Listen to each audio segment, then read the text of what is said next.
بسم اللہ الرحمن الرحیم۔ السلام علیکم ورحمۃ اللہ وبرکاتہ۔ کہانی ایک ہے اور سبق 3۔ اس کہانی کو غور سے پڑھیے گا۔ بادشاہ کا موڈ اچھا تھا۔ وہ نوجوان وزیر کی طرف مڑا اور مسکرا کر پوچھا، تمہاری زندگی کی سب سے بڑی خواہش کیا ہے؟ وزیر شرما گیا۔ اس نے منہ نیچے کر لیا۔ بادشاہ نے کہکہ لگایا اور بولا، تم گھبراؤ مت، بس اپنی زندگی کی سب سے بڑی خواہش بتاؤ۔ وزیر گھٹنوں پر جھکا اور عاجزی سے بولا، حضور، آپ دنیا کے خوبصورت ترین سلطنت کے مالک ہیں۔ میں جب بھی یہ سلطنت دیکھتا ہوں تو میرے دل میں خواہش پیدا ہوتی ہے کہ اگر اس کا 10واں حصہ میرا ہوتا تو میں دنیا کا خوش نصیب ترین شخص ہوتا۔ وزیر خاموش ہو گیا۔ بادشاہ نے کہکہ لگایا اور بولا، میں اگر تمہیں اپنی آدھی سلطنت دے دوں تو؟ وزیر نے گھبرا کر اوپر دیکھا اور عاجزی سے بولا، بادشاہ سلامت، یہ کیسے ممکن ہے؟ میں اتنا خوش قسمت کیسے ہو سکتا ہوں؟ بادشاہ نے فوراً احکامات لکھنے کا حکم دیا۔ بادشاہ نے پہلے حکم کے ذریعے اپنی آدھی سلطنت نوجوان وزیر کے حوالے کرنے کا فرمان جاری کر دیا۔ دوسرے حکم میں بادشاہ نے وزیر کا سر قلم کرنے کا آرڈر دے دیا۔ وزیر دونوں احکامات پر حیران رہ گیا۔ بادشاہ نے احکامات پر مہر لگائی اور وزیر کی آنکھوں میں آنکھیں ڈال کر بولا، تمہارے پاس 30 دن ہیں۔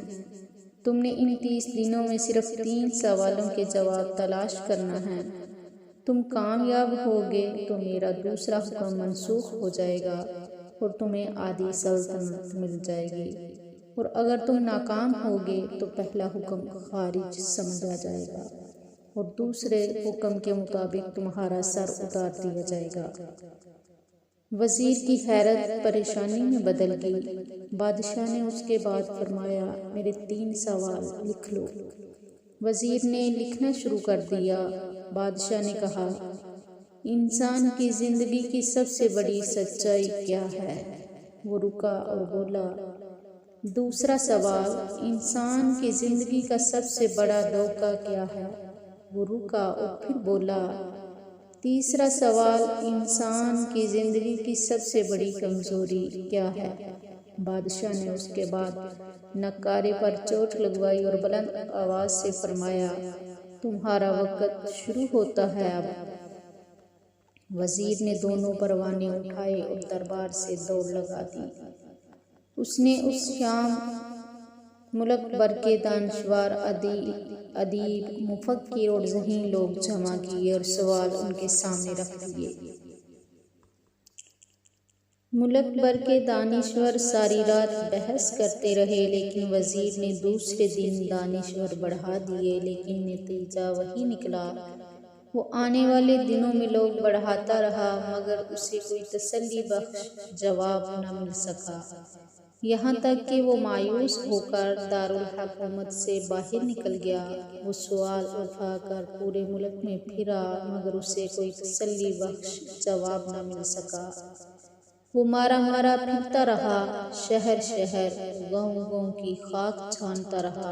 شاہی لباس پھٹ گیا، پگڑی ڈھیلی ہو کر گردن میں لٹک گئی، جوتے پھٹ گئے اور پاؤں میں چھالے پڑ گئے، یہاں تک کہ شرط کا آخری دن آ گیا۔ اگلے دن اس نے دربار میں پیش ہونا تھا۔ وزیر کو یقین تھا یہ اس کی زندگی کا آخری دن ہے، کل اس کی گردن کاٹ دی جائے گی اور جسم شہر کے مرکزی پل پر لٹکا دیا جائے گا۔ وہ مایوسی کے عالم میں دارالحکومت کی کچی آبادی میں پہنچ گیا۔ آبادی کے سرے پر ایک فقیر کی جھونپڑی تھی۔ وہ گرتا پڑتا اس کٹیا تک پہنچ گیا۔ فقیر سوکھی روٹی پانی میں ڈبو کر کھا رہا تھا، ساتھ ہی دودھ کا پیالہ پڑا تھا اور فقیر کا کتا اس دودھ کو پی رہا تھا۔ فقیر نے وزیر کی حالت دیکھی، کہکہ لگایا اور بولا، جناب عالی، آپ صحیح جگہ پہنچے ہیں۔ آپ کے تینوں سوالوں کے جواب میرے پاس ہیں۔ وزیر نے حیرت سے اس کی طرف دیکھا اور پوچھا، آپ نے کیسے اندازہ لگایا میں کون ہوں اور میرا مسئلہ کیا ہے؟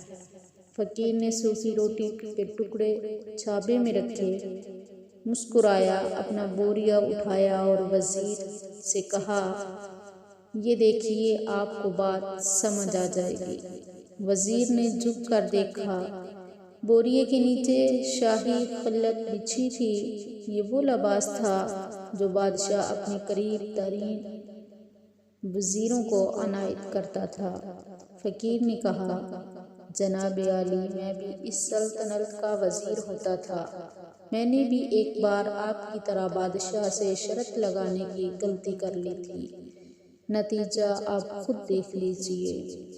فقیر نے اس کے بعد سوکھی روٹی کا ٹکڑا اٹھایا اور دوبارہ پانی میں ڈبو کر کھانے لگا۔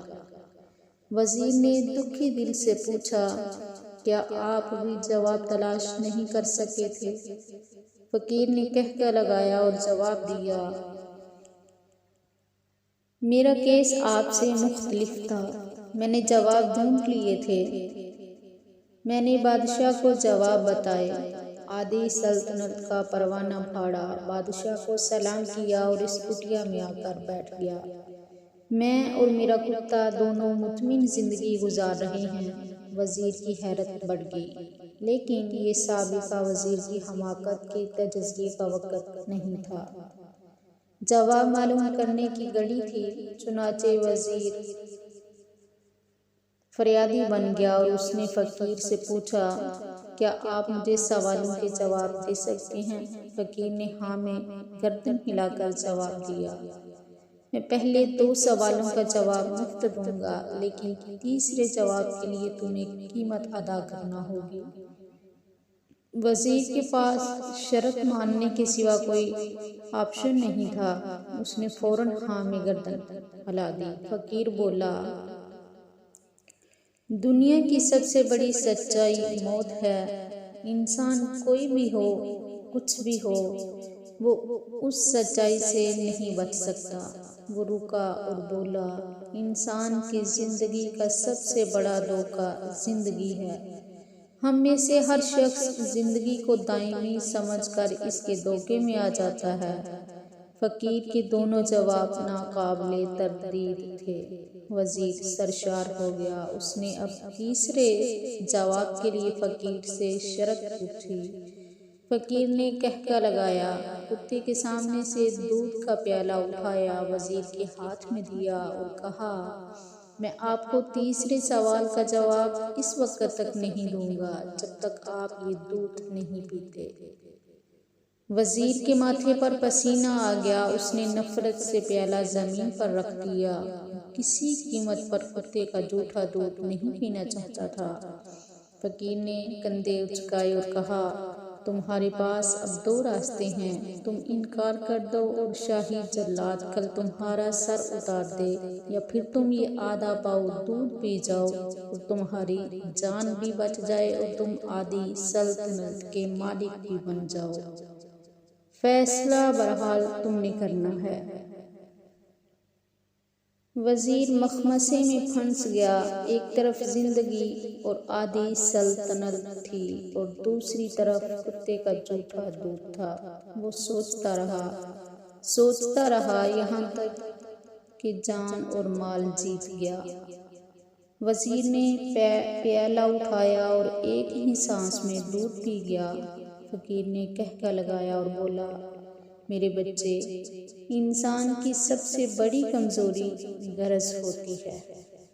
یہ اسے کتے کا جھوٹا دودھ تک پینے پر مجبور کر دیتی ہے، اور یہ وہ سچ ہے جس نے مجھے سلطنت کا پروانہ پھاڑ کر اس کٹیا میں بیٹھنے پر مجبور کر دیا تھا۔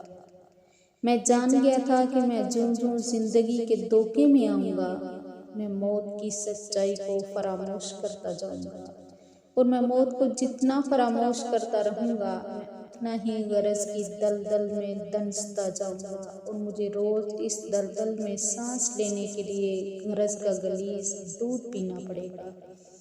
لہٰذا میرا مشورہ ہے، زندگی کی ان تینوں حقیقتوں کو جان لو، تمہاری زندگی اچھی گزرے گی۔ وزیر خجالت، شرمندگی اور خود ترسی کا تحفہ لے کر فقیر کی کٹیا سے نکلا اور محل کی طرف چل پڑا۔ وہ جوں محل کے قریب پہنچ رہا تھا، اس کے احساس شرمندگی میں اضافہ ہو رہا تھا۔ اس کے اندر ذلت کا احساس بڑھ رہا تھا اور وہ اس احساس کے ساتھ محل کے دروازے پر پہنچا۔ اس کے سینے میں خوفناک ٹیس اٹھی، وہ گھوڑے سے گرا، لمبی ہچکی لی اور اس کی روح قفس عنصری سے پرواز کر گئی۔ ہمیں کسی دن کسی ٹھنڈی جگہ پر بیٹھ کر زندگی کے ان بنیادی سوالوں پر ضرور غور کرنا چاہیے۔